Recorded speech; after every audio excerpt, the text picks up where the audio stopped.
blog entry 71, and this is from 11/29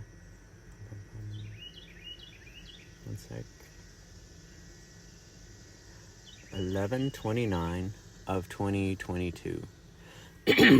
So this is still in the same genre of thought. I was still in Nanaimo, and there was a lot of pressure building for the past few days before this blog post. And the pressure again was around the taking sannyas path and the orange, because again it was Krishna at night in meditation and Swamiji during the day talking about it. This this meditation here though is really different. There was a meditation in the morning where I found myself like frustrated, and I wanted to cope the way that I normally would cope, where in my meditation I would go somewhere where I'd feel alone, and then I would just relax and rest and meditate. And so what that is, that's, I know more in depth now after reflecting on it for a long time.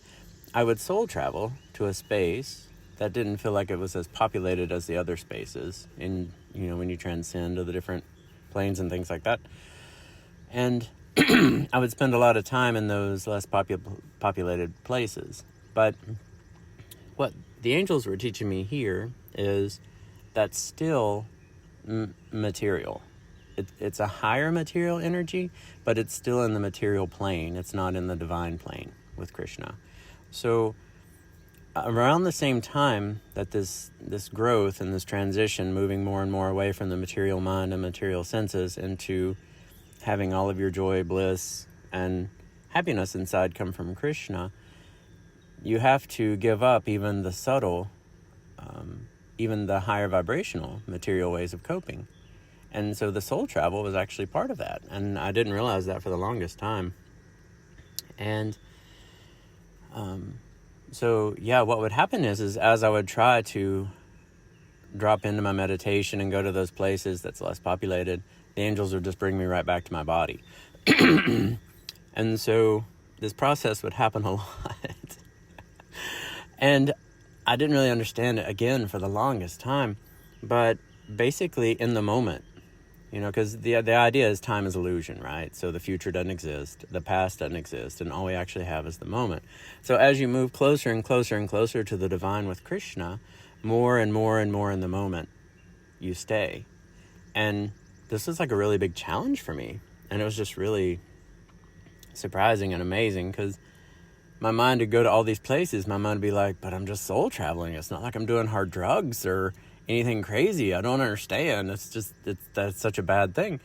But as you grow, those material forms of coping have to fall aside, and that you lean on Radha and Krishna for everything. You lean on God for your joy and your bliss. And again, all of that is in the moment, right? It's not the future and it's not the past. It was just, wow, profound. It took a long time to grow into that. So this went for a while, this meditation.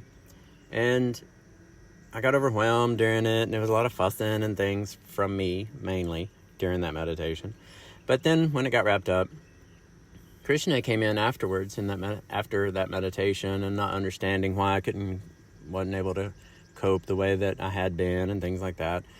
And we talked a long time about my hesitation around taking the sannyas path and the orange. And again, a lot of it was just based on just not really having the context of it, and not growing up anywhere near anyone wearing orange ever in my life.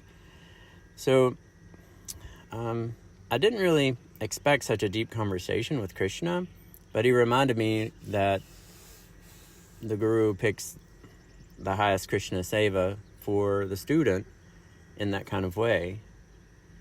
And I kept telling Krishna, I don't really fully understand what it means or what it'll be like. And I said, I don't know what to expect. It's going to go poorly because I don't have enough context around this topic to really do it well.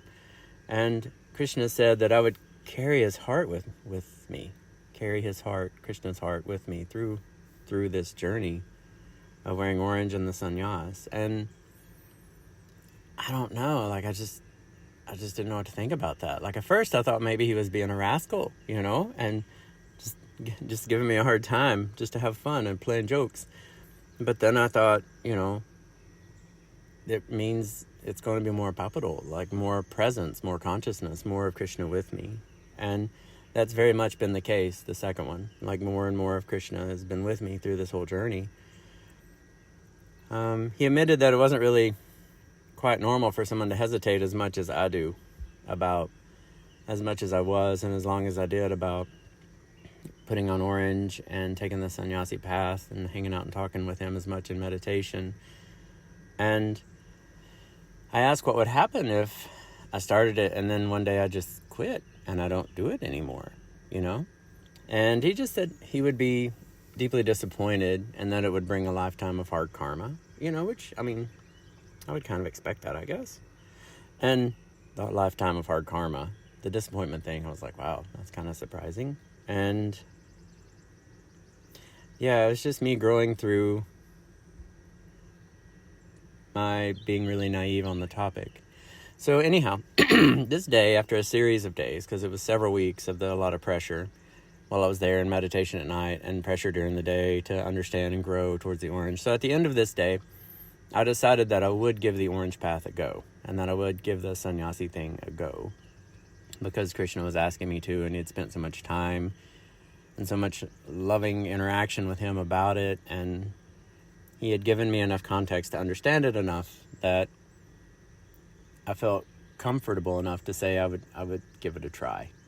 Now that wasn't in the moment. That's just, I would grow towards being able to do it. And it just opening up to the idea of it. Yeah, it was, I don't know if that sounds as challenging as it really was for me in the moment, but it was super intense. Wow. All right. Well, thanks so much for tuning in. That's it for today. And enjoy the rest of your day. If you have a chance, like and subscribe to the YouTube channel. That's super helpful. And have a great day. All right.